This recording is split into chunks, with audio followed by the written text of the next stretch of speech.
बिस्मिल्लाहिर्रहमानिर्रहीम। अस्सलाम वालेकुम वरहमतुल्लाहि वबरकातुहू।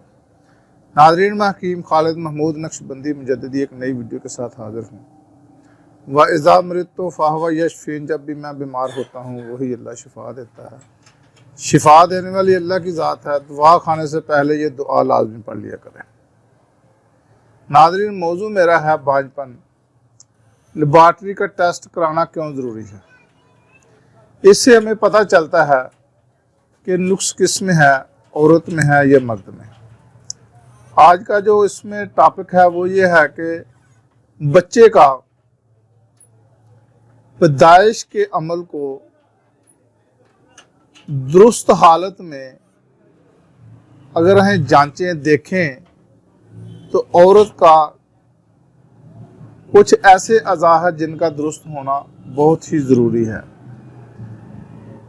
तिब ने इसमें बहुत ज़्यादा रिसर्च की है, बहुत कोशिश की है इसमें, और अल्हम्दुलिल्लाह तिब नबवी में भी जाके देख लें, पढ़ लें, स्टडी कर लें, कुरान पढ़ लें, हदीस पढ़ लें, उसमें भी बहुत ज़्यादा हर्बल मेडिसिन पर तरजीह दी है। वो इलाज तो मैं खैर बाद में ये मुकम्मल जो सिलसिला मैंने शुरू किया है बाद में बताऊँगा इंशाअल्लाह ताला, अल्लाह ताला खैर फरमाएगा। तो अब मेरी कोशिश ये है कि जो लोग कुछ गलत फहमियों में मुब्तला रहते हैं उन लोगों को मालूमात फराहम की जाए ताकि बहुत ज़्यादा पेचीदगियों से बचा जा सके। ये मैंने इसलिए शुरू की है कि कुछ ऐसे मरीज़ भी मेरे पास आते हैं कि औरतें बेचारी बिल्कुल ठीक होती हैं, जब वो इनिशियल उनके टेस्ट कराए जाते हैं तो ठीक होती हैं, लेकिन फिर भी मैं तो किसी को कसूरवार नहीं ठहराता, उनके घर वालों को ही ठहराऊंगा कि वो उनको लगातार दवाई खिला रहे हैं अरसा दराज से।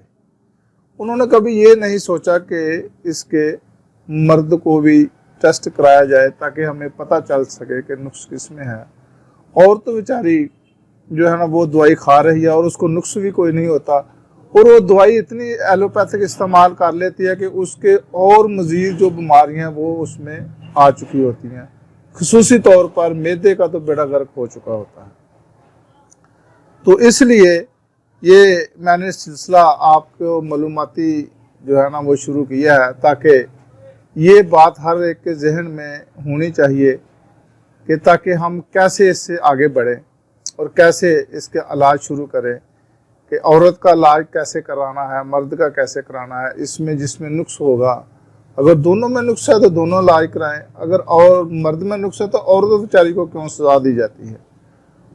वो तो पहले ही तंदुरुस्त है और उसमें मज़ीद जो दवाएं उसको दी जाती हैं उसमें और ज़्यादा पेचीदगियाँ बढ़ जाती हैं।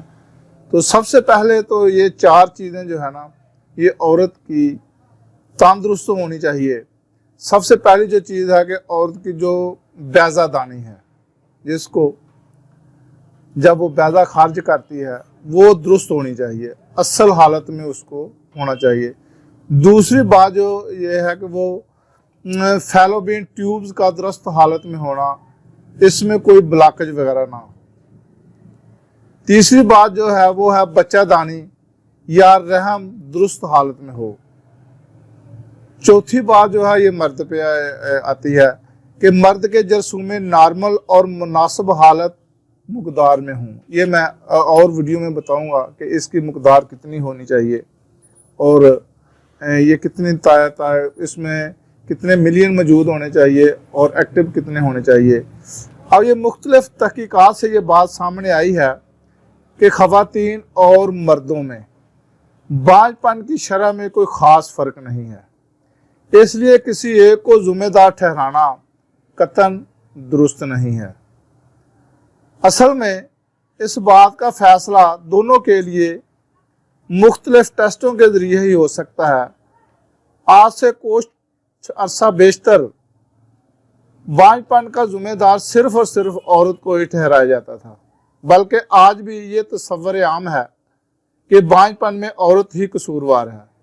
बल्कि कुछ ऐसे घराने जहाँ जहालत ने डेरे लगाए हुए हैं, उनको तलीम का कोई शौर नहीं है, वहाँ इस वजह से औरत को तलाक भी दे दी जाती है कि ये औरत بچہ پیدا نہیں کر رہی، حاملہ نہیں ہو رہی، اور کچھ جاہل لوگ ایسے بھی ہیں کہ اللہ تعالیٰ ان کو بیٹیاں دیتا ہے تو وہ اس وجہ سے بھی طلاق دیتا ہے کہ یہ بیٹیوں کو جنم دے رہی ہے۔ حالانکہ بانجھ پن کی شرح جو ہے وہ 50% مردوں میں ہے اور 50% ہی عورتوں میں ہے۔ اس سلسلے میں مرد کے جرثوموں کی تعداد اور ان کی حیثیت وغیرہ کا جائزہ لیا جاتا ہے، پھر پتہ چلتا ہے کہ عورت میں بانجھ پن ہے یا مرد میں۔